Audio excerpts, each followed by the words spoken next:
October 14th, 2024. A Gulfstream GRX-50 touches down on the private tarmac at Teterboro Airport. The tail number is blocked. The paparazzi are expecting a tech billionaire, or maybe a Saudi prince. Instead, the door opens, and out steps a woman who, just 6 months earlier, was legally homeless. She was wearing a thrift store coat when she signed the divorce papers that gave her husband everything. The Hampton estate, the Ferrari, the entire stock portfolio. She walked away with $0. Everyone thought she was broken. Everyone thought she was crazy. But when she stepped off that jet, wearing a smile that could cut glass, her ex-husband realized too late. The divorce wasn't a surrender. It was a trap. This is the story of Meline Price and the silence that cost $1 billion. The Honorable Judge Harrison K. Miller had presided over the Manhattan family court for 22 years. He had seen screaming matches, he had seen sobbing mothers, and he had seen fathers being dragged out by bailiffs. But he had never seen anything like the morning of April 3rd, 2024. The case was Hoyer vs. Hoyer. On one side sat Silas Hoyer, the 48-year-old CEO of Hoyer Hay Logistics. He was a man who wore his arrogance like cologne, sharp, overpowering, and expensive. He was flanked by a team of 3 lawyers from Skadden Arps, led by the infamous divorce attorney, David the Shark Cohen. They had binders full of forensic accounting, ready to fight for every penny of Silas's estimated $80 million net worth. On the other side sat Meline Price, formerly Hoyer. She was 44, though she looked tired enough to be 60. She wore a simple grey cardigan, the kind you buy off a rack at Target, and no jewellery, no wedding ring, no diamond studs. Her side of the table was empty. No lawyers, no paralegals, just Meline and a single manila envelope. Mrs. Hoyer, Judge Miller adjusted his glasses, looking over the rim with genuine concern. I must advise you again. Proceeding without counsel in a divorce involving assets of this magnitude is ill-advised. Your husband's legal team is aggressive. They are offering you a settlement of $200,000 and a 2018 Honda Civic. Considering the marital estate is valued at over $80 million, this is unconscionable. I cannot, in good conscience, sign off on this without knowing you understand what you are doing. Silas Hoyer leaned back in his leather chair, suppressing a smirk. He tapped his Mont Blanc pen against the mahogany table. He had spent the last year hiding assets, moving funds into offshore accounts in the Caymans under shell companies like Obsidian Holdings, and gaslighting Meline into believing they were broke. He had told her the business was failing. He had told her the house was leveraged to the hilt. But he knew, and she surely suspected, that he was lying. Meline stood up. Her voice didn't shake. Your Honor, I don't want the $200,000. A murmur went through the courtroom. Silas's lawyer, David Cohen, frowned. We aren't going higher than $250, Mrs. Hoyer. Don't push your luck. Meline ignored the lawyer. She looked directly at Silas. For a second, Silas felt a chill crawl up his spine. Her eyes weren't sad. They were dead. Empty. I don't want the cash, Meline said clearly. I don't want the Civic. I don't want the house in the Hamptons. And I don't want the penthouse on Park Avenue. I am willing to sign a waiver of all marital assets, alimony and future claims. Silas keeps the company. Silas keeps the accounts. Silas keeps the dog. The courtroom went silent. The court reporter stopped typing. Excuse me. Judge Miller blinked. You are waiving everything? Everything, Meline confirmed. On one condition. Silas sat up straight. Here it comes, he thought. She wants custody. She wants his reputation. She wants a public apology. The condition, Meline said, sliding the manila envelope across the table toward the judge. is that the divorce is granted effective immediately. Today. This hour. And that Silas signs a document stating that as of this moment, our financial lives are completely, irrevocably severed. What he has is his. What I have is mine. No look-backs, no future claims on each other's assets, regardless of acquisition source. Silas looked at his lawyer. Cohen shrugged, looking baffled but excited. If she wants to walk away naked into the snow, let her. It's ironclad. We'll draft the severance clause right now. Judge Miller looked at the envelope. Mrs. Hoyer, what is in here? Just my copy of the severance agreement, Your Honor. I signed it this morning. It was the deal of the century. Silas Hoyer was about to get away with the grandest larceny in a divorce court's history. He was keeping $80 million, and his wife was voluntarily becoming homeless. Meline, Silas spoke for the first time, his voice dripping with faux sympathy. You're making a mistake. You'll be on the street. Sign the papers, Silas, she whispered. He signed. He signed with a flourish, the ink barely drying before he stood up, buttoned his suit jacket, and walked out of the courtroom, feeling lighter than air. He had won. He had destroyed her. As Meline walked out of the courthouse, clutching nothing but her purse, Silas watched her from the window of his waiting Escalade. She walked down the steps, turned the corner onto Center Street, and disappeared into the crowd of New Yorkers. Sad, Silas muttered, checking his watch. Driver, take me to Tiffany's apartment. We need to celebrate. He didn't know it yet, but he had just signed his own death warrant. The first 3 months after the divorce were a blur of hedonism for Silas Hoyer. With Meline gone, and legally barred from asking for a penny, he stopped hiding his wealth. He bought a McLaren 720S in bright orange. He took his 24-year-old mistress, Tiffany Banks, to St. Bart's for a week, renting a yacht that cost $40,000 a night.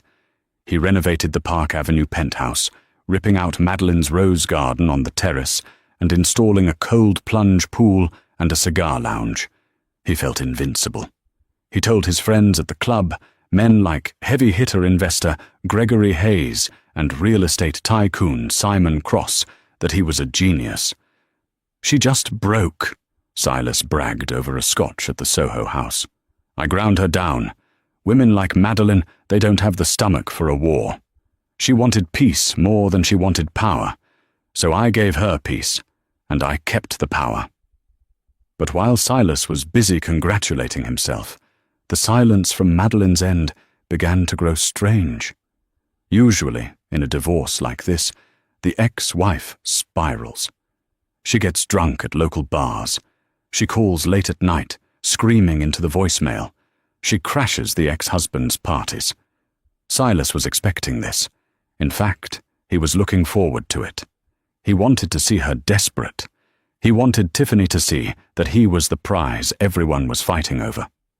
But Meline had vanished. She wasn't on social media. Her Instagram account, which used to feature pictures of her charity galas and their golden retriever, Buster, had been deleted. Her phone number was disconnected. 6 weeks after the court date, Silas received a bill from a storage unit in Queens. It was addressed to Meline, but forwarded to the penthouse because she hadn't updated her address. Curious, Silas drove out to Queens. He wanted to see her pathetic little life. He expected to find a unit full of old clothes and maybe a mattress on the floor where she was sleeping. When the facility manager opened the unit, it was empty, completely empty. Except for one thing. Sitting in the center of the concrete floor was a framed photograph. It was a picture of Silas and Meline from 20 years ago, back when they were poor college students at NYU, back when Silas was driving a delivery van and Meline was waiting tables to pay his tuition. The glass of the frame was cracked right down the middle, splitting Silas's face in two. Silas kicked the frame over, shattering it completely. She's trying to spook me, he muttered. She's probably living in a shelter in the Bronx. He went back to his life of luxury, but the cracks in his perfect world started appearing in August. It started with the business. Hoyer Hay Logistics was a giant in shipping, but they were currently bidding on a massive government contract, Project Chimera. It was a defense contract worth $400 million. Silas had been grooming the senator in charge of the committee, Senator Bill Thompson, for months. Dinners, donations, the works. On August 12th, Silas met Senator Thompson for lunch at Le Bernardin. "We're close, Bill, right?" Silas asked, swirling his wine. "The contract is ours?" Senator Thompson looked uncomfortable. He wiped his mouth with a linen napkin. "Actually, Silas, there's been a complication. A new bidder entered the fray last week, a private equity firm called Aegis Vanguard." Silas laughed. "Aegis? Never heard of them. Some startup? We'll crush them on logistics." "That's the thing," Thompson said, lowering his voice. "They didn't just bid lower. They came in with a proprietary logistics AI that predicts supply chain disruptions with 99% accuracy. They blew your proposal out of the water, Silas. The committee is leaning toward them." Silas's face went red. "Who runs Aegis Vanguard?" "No one knows," Thompson admitted. "It's a black box, registered in Delaware, funding routed through Zurich, but they have deep pockets, bottomless pockets." Silas stormed out of the lunch. He went back to his office and screamed at his VP of operations. "Find out who Aegis Vanguard is. I want a name." His team dug for weeks. They found nothing, just a shell company owned by another shell company. Then, the personal attacks started. Silas's membership at the exclusive Titans Club, a place he had spent 10 years waiting to get into, was suddenly revoked. No explanation. Just a letter saying he violated Section 4, Paragraph B, Conduct Unbecoming. When he tried to book his usual table at the Michelin star restaurant per se, he was told they were fully booked for the next 2 years. His credit card, the American Express Centurion, the black card, was declined while buying Tiffany a diamond bracelet. The issuer cited unusual risk factors associated with your profile. Silas was losing his mind. It felt like an invisible hand was squeezing his life, choking off his access, his status, and his reputation. And then came October 14th. Silas was in his office, staring at a plummeting stock chart of his company, when Tiffany texted him, "Turn on the news." Channel 4. He grabbed the remote. The news anchor was standing outside Teterboro Airport. "We are live at Teterboro, where aviation enthusiasts are stunned. A custom Gulfstream GER-50ER, painted in matte midnight blue, has just landed. Sources say this is the most advanced private jet currently in civilian hands, outfitted with anti-missile defense systems and a communication suite that rivals Air Force One. The owner has remained anonymous until this very moment." Silas watched, bored. So what? Some tech brat bought a plane. "The door is opening," the anchor said. The camera zoomed in, the stairs lowered. First, a pair of red-bottom Christian Louboutin heels hit the tarmac. Then, long legs clad in tailored black silk trousers. Then, a white blazer that looked like it cost more than Silas's car. The woman took off her sunglasses and looked directly at the cameras. Silas dropped his coffee mug. It shattered on the floor, splashing hot liquid over his expensive Italian loafers. He didn't even feel the burn. It was Meline, but it wasn't the Meline who wore cardigans from Target. Her hair was cut into a sharp, chic bob. Her skin glowed. She looked 10 years younger. She looked dangerous. A reporter shouted over the noise of the turbines. "Ms. Price! Ms. Price! Whose plane is this?" Meline paused. She smiled, and it was the same terrifying, empty smile she had given Silas in the courtroom.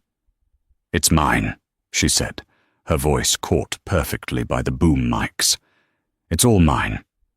"And what brings you back to New York?" the reporter asked.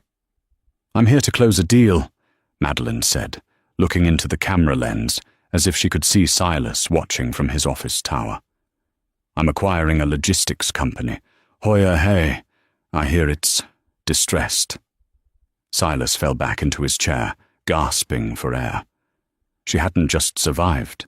She had ascended. But how? She had $0. She had no job.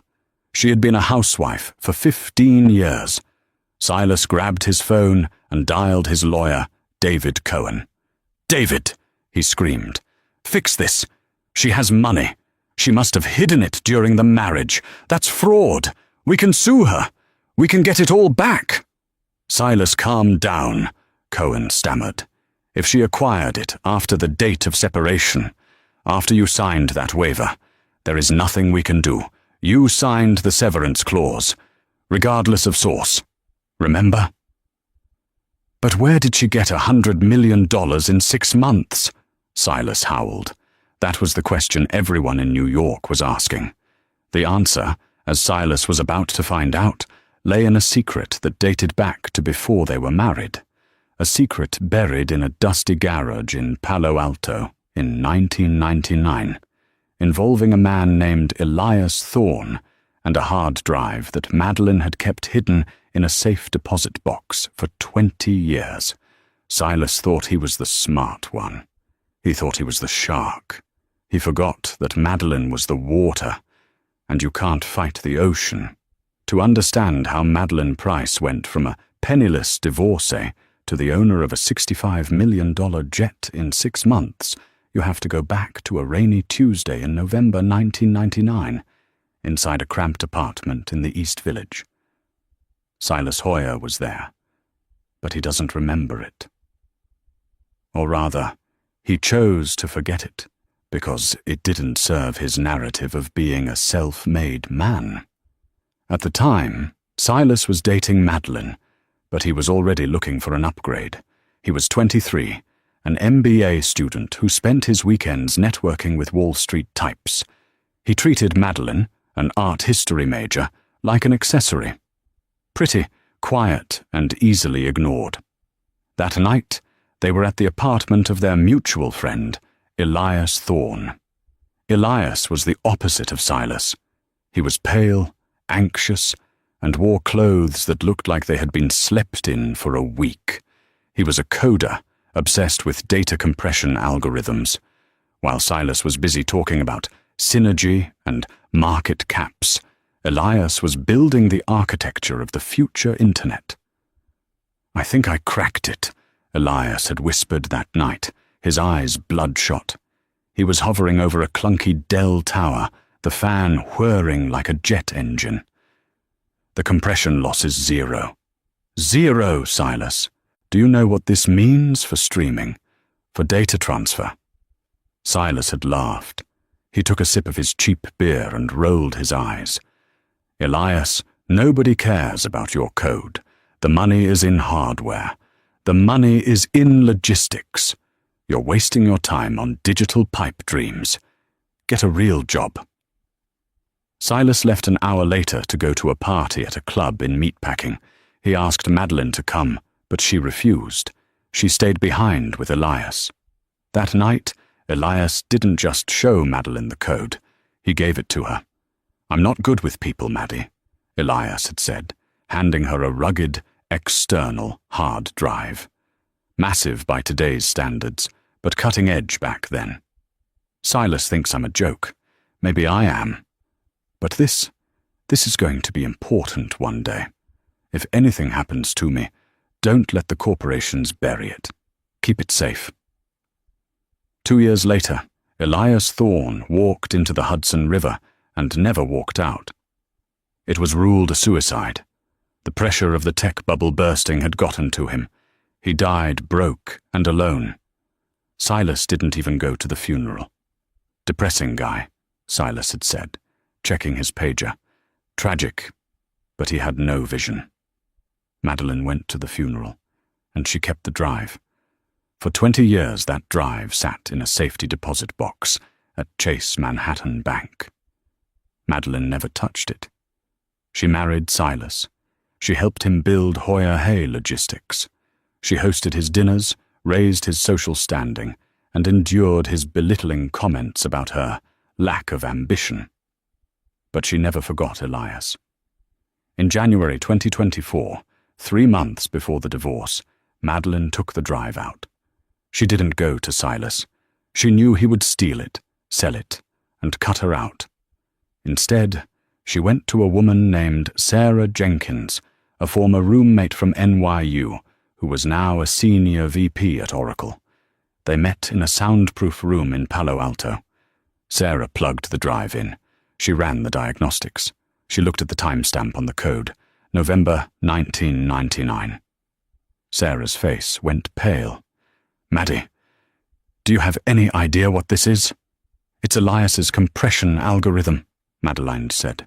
"No," Sarah whispered. "It's the ghost key.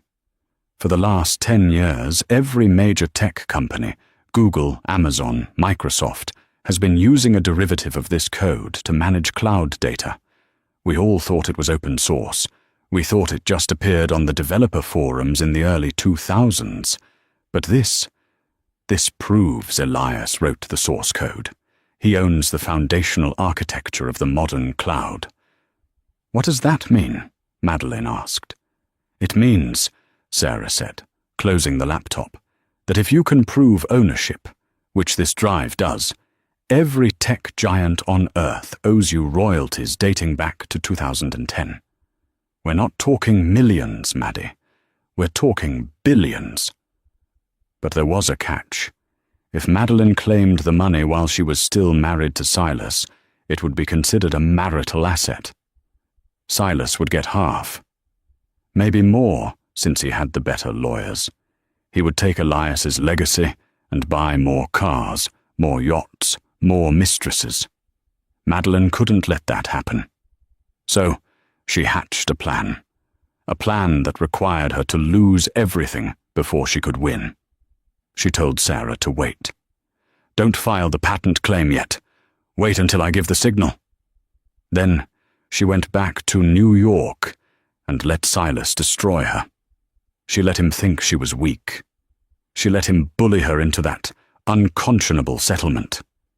She needed that piece of paper, the one where Silas voluntarily waived all future claims to her assets, regardless of source. The moment Judge Miller banged his gavel on April 3rd, severing their financial ties, Meline walked out of the courthouse, pulled a burner phone from her pocket, and texted Sarah one word: execute. The next day, a consortium of tech companies, desperate to avoid a lawsuit that would shut down the internet, settled with Medeline's newly formed holding company, Aegis Vanguard. The settlement was confidential, but the initial payout was $1.2 billion. That was the money that bought the Gulf Stream. That was the money that bought the clothes. But Meline wasn't interested in just being rich. She wanted justice. And justice, in her mind, meant taking back the one thing Silas actually loved: his company. October 15th, 2024, the day after the jet landed, the headquarters of Hoyer Hay Logistics was a glass monolith in Hudson Yards. The mood on the 40th floor was apocalyptic. Silas Hoyer was pacing his office, screaming at his CFO, Leonard Vayner. "I don't care who she is," Silas yelled, throwing a crystal paperweight against the wall. "How did she buy up 15% of the Class A stock without us knowing?" Leonard, a sweaty man in an ill-fitting suit, was trembling. "She used shell companies, Silas. Obsidian Blue, North Star Ventures, Gemini Trust. We thought they were independent hedge funds. We welcomed the investment. We didn't know they were all rolling up to one parent company until this morning." "Who is the parent company?" Silas demanded. "Aegis Vanguard," Leonard whispered. Silas froze. The name Senator Thompson had warned him about. The company that stole the government contract. "Meline," Silas breathed. "She's doing this. She doesn't know how to run a lemonade stand, let alone a logistics empire. She doesn't have to run it, Leonard said grimly. She just has to own it.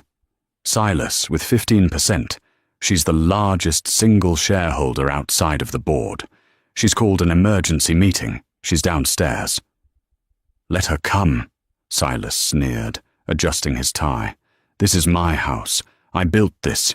The board is loyal to me. Simon Cross, Gregory Hayes, they won't vote against me. They hate women in the boardroom. We'll eat her alive. 10 minutes later, the double doors of the boardroom swung open. The room was filled with 12 men in grey suits, the board of directors. They were old money, tough, and skeptical. They had been laughing about Silas's ex-wife just minutes ago. Then Meline walked in. She wasn't wearing business casual. She was wearing power. A blood-red Alexander McQueen suit, sharp enough to cut skin. She was flanked by 2 men. One was a formidable lawyer, known as the Butcher of Wall Street. The other was a forensic accountant. She didn't sit at the far end of the table. She walked right up to the head of the table where Silas was sitting. "You're in my seat, Silas," she said softly. Silas laughed, a nervous, hollow sound. "Meline, darling, you look expensive. Who's paying for the outfit? Did you find a sugar daddy?" The board members chuckled. Meline didn't blink. She placed a single document on the table. "I'm not here to bicker, Silas. I'm here to inform the board of a change in ownership structure." "You have 15%, Silas scoffed. "I control 20%. The board controls the rest. You're a minority shareholder. Sit down and shut up." "Actually," Meline said, turning to address the room, "I don't just own the stock, I own the debt." The room went dead silent. Simon Cross, the chairman of the board, leaned forward. "Excuse me, Ms. Price?" "Hoyer Hay has been operating on a liquidity crunch for 3 years," Meline recited, her voice cool and detached. "To fund Silas's lifestyle and the failed expansion into Asia, the company took out 3 massive bridge loans totaling $200 million. Those loans were held by Deutsche Bank." She paused, letting the tension build. Deutsche Bank was happy to sell those distressed notes to Aegis Vanguard this morning for 90 cents on the dollar. "I now own your debt. And according to the covenants of those loans," she tapped the document on the table, "if the stock price drops below $40 a share, the lender has the right to call the full amount due immediately." Silas's face drained of color. "The stock is at $42. You can't call it." Meline smiled. She pulled out her phone and placed it on the table. It was open to a live ticker of the stock market. "When I walked in here," Meline said, "I announced publicly that Aegis Vanguard is initiating a hostile takeover review due to financial irregularities discovered by our forensic team. The market doesn't like uncertainty, Silas." They all looked at the phone. "Hoyer Hay, SHL, 4150, 4980, 4010. "Stop it!" Silas screamed, standing up. "You're tanking the company. You're destroying your own investment." "It's not an investment, Silas," Meline said coldly. "It's a demolition." 39.95. "There it is," Meline said. "The breach trigger." She looked at Simon Cross. "Mr. Chairman, as the primary creditor, I am officially calling the debt.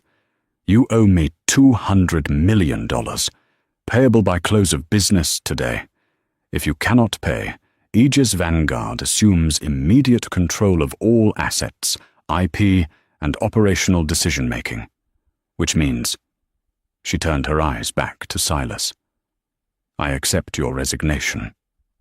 Silas looked around the room. He looked at his friends, his allies. "Gregory? Simon? Do something.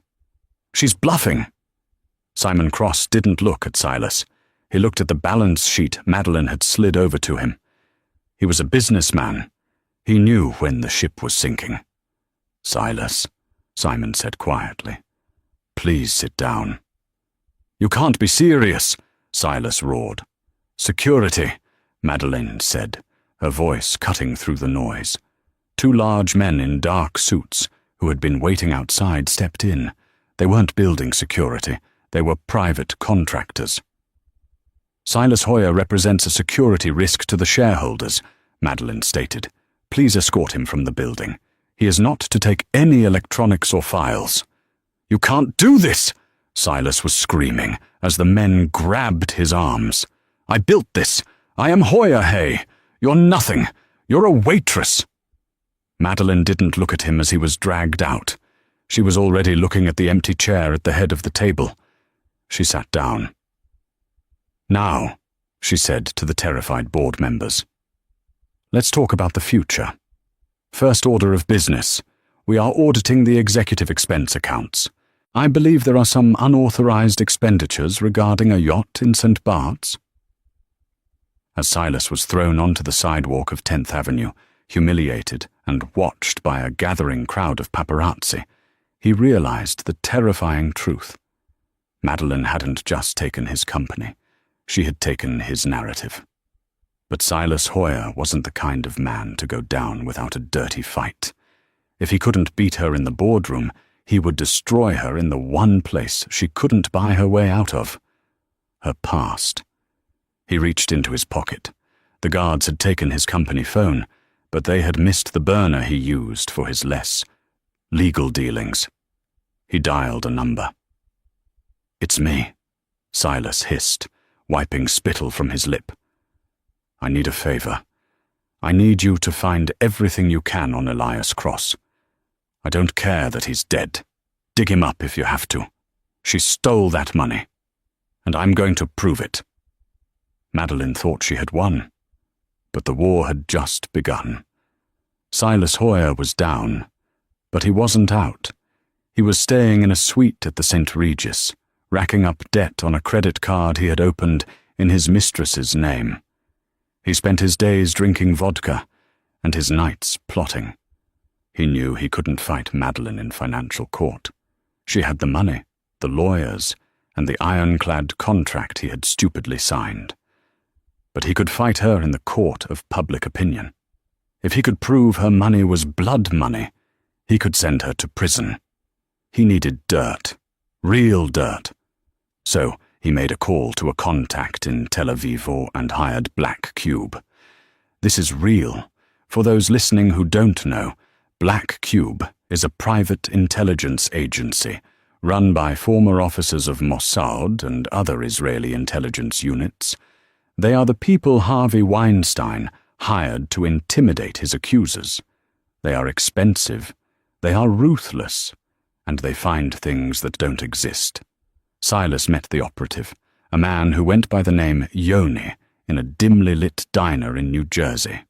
"We looked into Elias Thorne," Yoni said, sliding a thick dossier across the sticky table. "Interesting character. Died in 2001. Ruled a suicide. Jumped off the George Washington Bridge. Body washed up 3 days later." "I know all that," Silas snapped. "Tell me something I can use."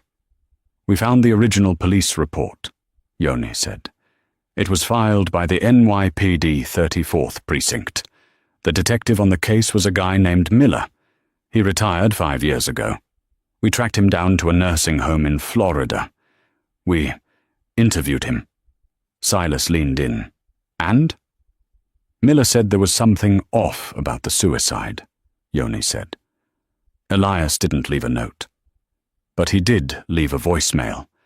It was sent to Meline Price's landline at 3 a.m., the night he died." "What did it say?" "The voicemail was deleted," Yoni replied. "But Miller made a transcript in his notebook. He never entered it into official evidence because he didn't think it was relevant. He thought it was just the ramblings of a depressed junkie." Yoni flipped the dossier open to a photocopy of a handwritten page, transcript of voicemail from E. Thorne to M. Price. 11/14/2001, 03:12 a.m. "Maddie, they know. They know about the drive. I can't keep it safe. If they find me, they get the code. I have to go away. You keep it. Don't let him have it. Don't let him win." Silas stared at the paper. Don't let him have it? Who is him? Miller assumed him was a corporate rival, Yoni said. But look at the timeline, Silas. You and Meline were dating. You were pushing Elias to sell his tech to Microsoft. You were the him Elias was afraid of. That doesn't help me, Silas hissed. That makes me look like the villain. Wait. Yoni held up a hand. There's more. We dug into the autopsy. Elias had high levels of ketamine in his system, enough to knock out a horse. He didn't jump, Silas. He was unconscious when he hit the water. Silas's eyes widened. Murder. It looks like it, Yoni nodded. Now, here is the kicker. 3 days before Elias died, a withdrawal was made from his bank account. $5,000. It was transferred to a personal account. Whose account? Meline Price, Yoni said. Silas sat back, a slow, sinister smile spreading across his face. She paid him off. Or maybe she paid someone else to get rid of him. She stole the drive, killed the creator, and sat on it for 20 years until the statute of limitations on theft ran out. But there is no statute of limitations on murder. It's circumstantial, Yoni warned. The $5,000 could have been a loan. The voicemail is ambiguous. It's enough, Silas said, grabbing the file. It's enough to destroy her. Silas didn't go to the police. He went to the press. He contacted Ronan Farrow. Okay, not literally Ronan Farrow, but someone like him. A hungry investigative journalist named Marcus Cole who wrote for The Intercept. Cole hated billionaires. He hated corruption. And when Silas spun him a story about a black widow who murdered a tech genius, stole his code, and used the blood money to buy a logistics empire, Cole bit the hook. On November 1st, the article dropped. The $1 billion secret. Did Meline Price build her empire on a dead man's grave? It went viral instantly. Twitter, X, exploded. Meline Price Isa Killer started trending. The stock of Hoya Hay, which had stabilized after the takeover, plummeted again. The public turned on Meline overnight. They had loved the revenge divorce story, but they hated a murderer. Paparazzi camped outside Medeline's new penthouse. They screamed, "Did you kill him?" as she walked to her car. Silas watched it all from his hotel room, laughing. He had won. He had burned her down. Or so he thought. Meline Price sat in her office at the top of the Hoya Hay Tower. The view of Manhattan was breathtaking, but she wasn't looking at the window. She was looking at the magazine featuring Marcus Cole's expose. Her lawyer, the Butcher of Wall Street, was pacing nervously. "Meline, this is bad. The DA is reopening the Thorne case. We have reporters digging through your trash. We need to issue a denial." "No denial," Meline said calmly. She was sipping herbal tea. "Meline, they are calling you a murderer. Silas is going on Good Morning America tomorrow to give an exclusive interview about how he suspected it all along. We have to stop him." "Let him talk," Meline said. "Let him say every single word." The next morning, Silas Hoyer sat on the white couch of Good Morning America. He looked somber. He wore a modest suit. He squeezed out a fake tear. "I loved her," Silas told the host, George Stephanopoulos. "But I always knew there was a darkness in her. Elias was my friend. My best friend. And when I found out she had taken money from him right before he died, when I found out she had that drive, I realized I had been sleeping next to a monster." The interview was a sensation. Silas was suddenly the victim, the grieving friend. That evening, Meline finally spoke. She didn't issue a press release. She didn't call a lawyer. She uploaded a video to YouTube. The title was simply, The truth about Elias. In the video, Meline sat in a simple chair, wearing white. She looked directly into the camera. Silas Hoyer says he was Elias Thorne's best friend, Meline began. He says I stole the drive. He says I killed Elias. She picked up a remote control. I have remained silent for 20 years because I made a promise. But Silas has broken that silence. So now, I'm going to play you something. Not a transcript, the original audio. She pressed play. It was the voicemail, the one Yoni from Black Cube had found the transcript of. The grainy voice of Elias Thorne filled the room. Maddie, they know. They know about the drive. I can't keep it safe. If they find me, they get the code. I have to go away. You keep it. Don't let him have it. Don't let him win. Meline paused the tape. Silas claims him refers to a corporate rival. But Silas forgot one thing. Elias didn't just leave a voicemail. He had a webcam. Elias was paranoid. He recorded everything in his apartment. Madeline's face hardened. This is the video from the night Elias died. November 14th, 2001, 2 hours before the voicemail. The screen cut to grainy black and white footage. It showed Elias's messy apartment. The door burst open. A young Silas Hoyer walked in. He wasn't wearing a suit. He was wearing a leather jacket. He looked drunk, angry. "Give me the drive, you freak!" Silas shouted in the video, shoving Elias against the wall. "It's not ready, Silas," Elias stammered. "It's dangerous. The encryption isn't stable." "I don't care," Silas screamed. "I have investors lined up. I need that code. If you don't give it to me, I'm going to tell your father. I'm going to tell him about the drugs. I'm going to tell him everything." Elias looked terrified. "Please, Silas, don't." Silas grabbed a syringe from the table. "Elias's ketamine." He held it up. "Then give me the drive. Or maybe I'll just help you take a little nap so I can look for it myself." The video cut out. Meline appeared back on screen. "Silas didn't find the drive that night," she said, "because Elias had already given it to me."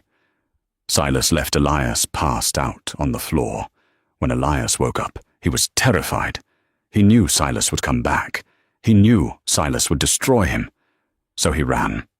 He tried to hide. The tragedy at the bridge, that was fear. Fear of Silas. Meline leaned forward. "And that $5,000, that wasn't me stealing from Elias. That was a wire transfer from Elias to me. The memo line on the check, which Silas conveniently left out, read, 'For a bus ticket. Get away from him.'" She held up the original cancelled check. The memo line was clearly visible. "I didn't kill Elias," Meline said, "but Silas Hoyer drove him to his death. And for 20 years, I have protected Silas's reputation because I was afraid of him too. But I'm not afraid anymore." The video ended. The internet didn't just explode, it went nuclear. Silas was watching in his hotel room. He stood up, trembling. His phone started ringing. It was Good Morning America, then the NYPD, then his lawyer. He didn't answer. He ran to the door, but he stopped. There was a knock. "Silas Hoyer?" a voice boomed. "This is the FBI. Open up." It turns out, threatening a man on video with a syringe and extortion regarding a billion-dollar asset isn't just bullying. It's attempted robbery. And given that the victim died hours later, it opens up a federal case for manslaughter and racketeering. Meline hadn't just bought a jet. She hadn't just bought a company. She had purchased a front-row seat to Silas's funeral. Silas Hoyer didn't go down fighting. He didn't go down with the dignity of a Wolf of Wall Street or the stoicism of a misunderstood genius. He went down weeping. The arrest happened at 6 a.m. at the St. Regis Hotel. Silas had been awake for 3 days, fueled by paranoia and cheap vodka, pacing the floor of a suite he could no longer afford. When the FBI battering ram hit the door, it splintered with a sound that Silas would later describe to a prison psychiatrist as the loudest noise he had ever heard. The body cam footage, which was inevitably leaked to TMZ within hours, painted a pathetic portrait. It showed the man who had once terrified his wife and bullied his employees cowering behind a velvet sofa. He was wearing a plush hotel bathrobe, stained with coffee, and only one sock. As agents swarmed the room, shouting commands, Silas wasn't screaming about his rights or calling for his lawyers. He was sobbing, repeating a single phrase over and over. "I'm a good person. I'm a good person." He was not a good person, and the federal government was about to prove it. The charges were extensive. While the statute of limitations had complicated a direct murder charge for Elias Thorne's death, the lack of a body for 3 days and the ambiguity of the autopsy made a homicide conviction tricky. The video Meline released had opened a Pandora's box of federal offenses that had no expiration date. The indictment read like a textbook on white-collar crime, wire fraud, extortion, racketeering, conspiracy to commit theft of intellectual property. And, thanks to the team of forensic accountants Meline had unleashed on the Hoya Hay servers, massive embezzlement. It turned out Silas hadn't just been hiding money from Meline during the divorce. He had been stealing from his own shareholders for a decade. He had funneled millions into offshore accounts in the Cayman Islands and Cyprus to fund his mistresses, his gambling debts in Macau, and his desperate attempts to appear more successful than he actually was.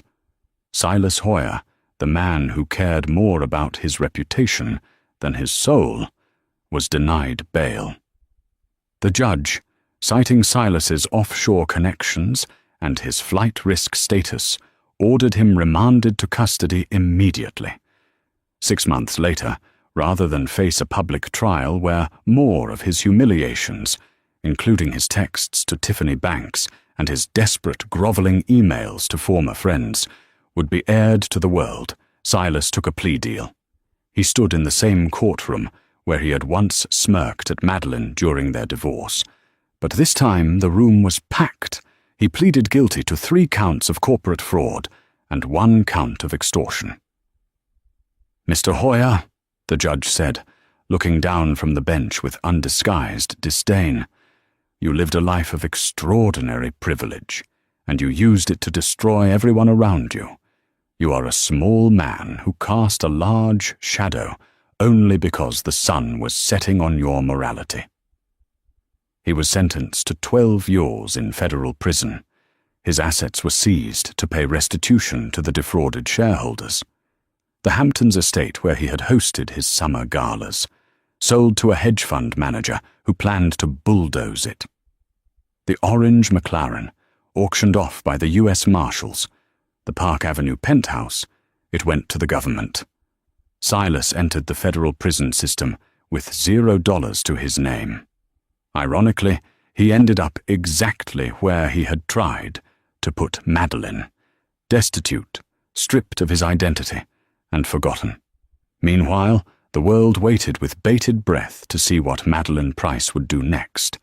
She was now the CEO of one of the largest logistics companies in the world. Wall Street analysts predicted she would sell it. They predicted she would cash out and disappear to a private island. She did neither. Her first act as CEO was a symbolic execution. She ordered the removal of the massive chrome Hoya Hay sign from the headquarters in Hudson Yards. In its place, a new name rose, illuminated in simple, stark white light: Thorne Logistics.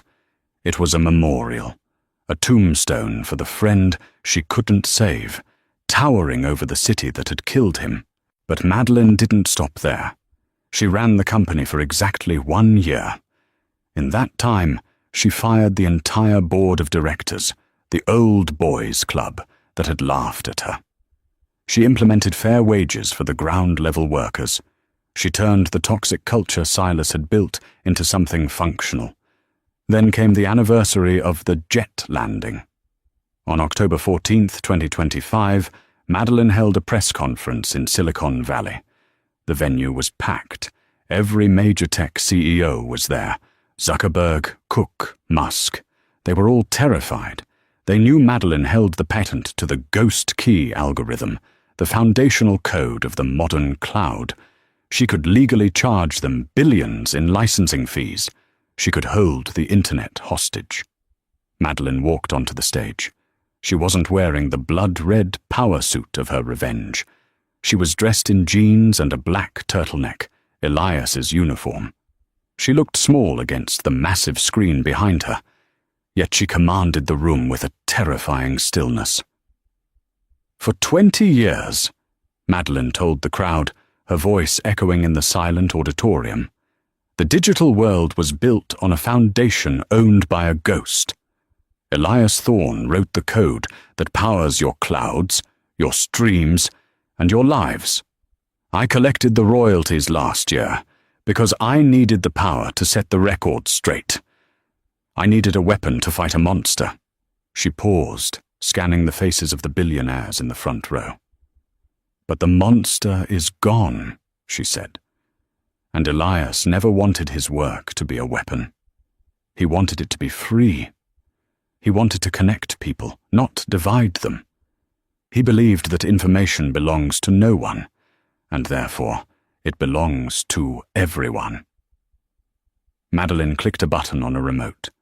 Behind her, the screen flashed. It wasn't a bank account number. It wasn't a lawsuit. It was a GitHub repository link. As of this moment, Meline said softly, I am releasing the proprietary rights to the ghost key algorithm. It is now open source, free for everyone, free for the world. The room erupted. Reporters were shouting. The tech CEOs looked at each other in disbelief. She was giving away a revenue stream worth billions of dollars a year. She was burning money on a scale that was incomprehensible to them. Why? A reporter from the New York Times shouted, standing up. Ms. Price, why give it up? You could be the richest woman in history. Meline smiled. It was the first time since the divorce that her smile reached her eyes. It wasn't the scary, dead smile of the courtroom. It was genuine. It was light. Because, she said, leaning into the microphone, I have enough. I have my house. I have my car. I have my freedom. And most importantly, I have my silence. Meline stepped down as CEO the next day, handing the reins to a non-profit trust she had established. She kept her private jet, the Gulfstream G650, but she didn't use it for business meetings. She used it to live the life Silas had stolen from her.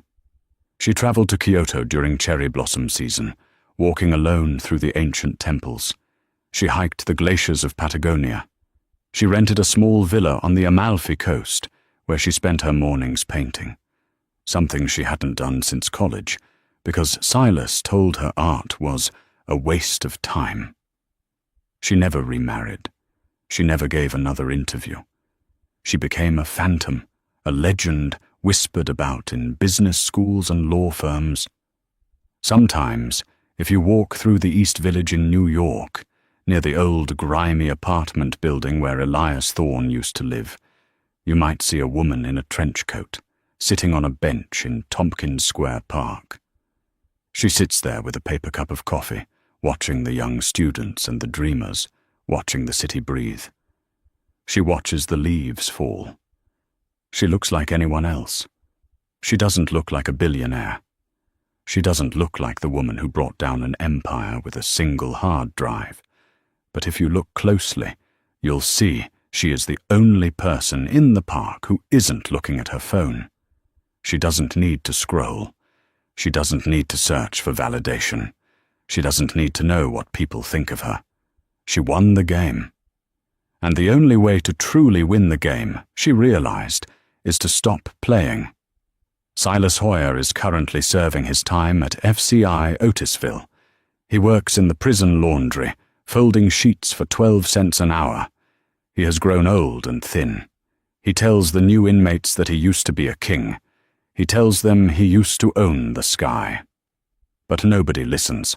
The industrial washing machines are too loud. And in the end, the noise always drowns out the liars. Only the truth survives the silence. And that is the incredible story of Meline Price. She gave up the house, the car, and the money, only to return with the ultimate power: the truth. It makes you wonder, doesn't it? How many people do we underestimate just because they stay quiet? Silas Hoyer thought silence was weakness.